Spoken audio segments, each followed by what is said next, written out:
Alors l'idée c'était de recréer des conditions pour travailler l'exercice spécifique du commentaire sportif. On aurait pu décider d'aller sur une rencontre réelle de sport. En termes d'organisation, on a préféré opter pour une toute autre approche, plus en format e-sport. Il y a deux éléments différenciants. On est contraint par le cadre de la télévision, alors que imaginons qu'on soit dans un stade, on peut effectivement voir aussi ce qui se passe autour de là où se déroule l'action. Et puis l'autre différence, c'est aussi le rythme. On va être sur un rythme plus soutenu sur un jeu, sur une console, par rapport à la réalité. Il y a plein de fondamentaux qu'on va retrouver dans l'exercice sur lequel on travaille aujourd'hui et pour travailler sur des situations effectivement réelles. Très fun, on se marre bien et puis on apprend. Puis voilà, le fan de foot en moi voulait pas rater ça. Je me suis dit que ça allait me plaire et que je m'étais jamais essayé à ce genre d'exercice.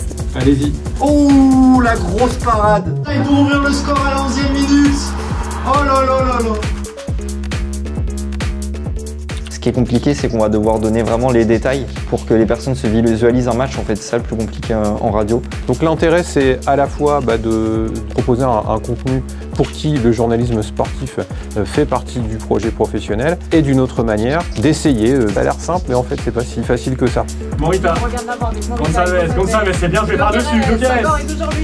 Encore, on a peur, Jokeres. Oh là là, on n'en peut plus. D'être en studio radio, je pense qu'on est un peu plus libre parce que les gens ne voient pas forcément l'écran.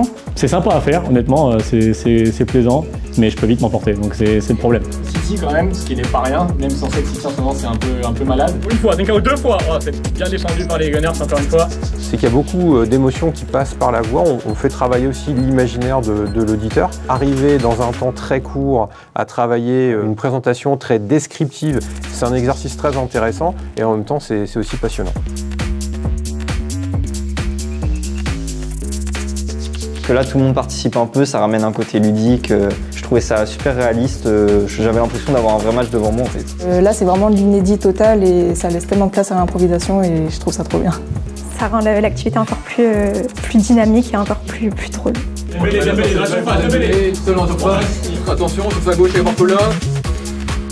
C'est aussi de l'innovation pédagogique, c'est-à-dire qu'on part effectivement sur un objet qui à la base est ludique et qui n'a pas de vocation à la pédagogie. Ça fait partie des choses que la faculté a envie aussi de développer. L'idée, c'est aussi de contribuer par le biais de cet exercice à développer d'autres enseignements en vue de proposer des expériences nouvelles aux étudiants désireux d'apprendre davantage.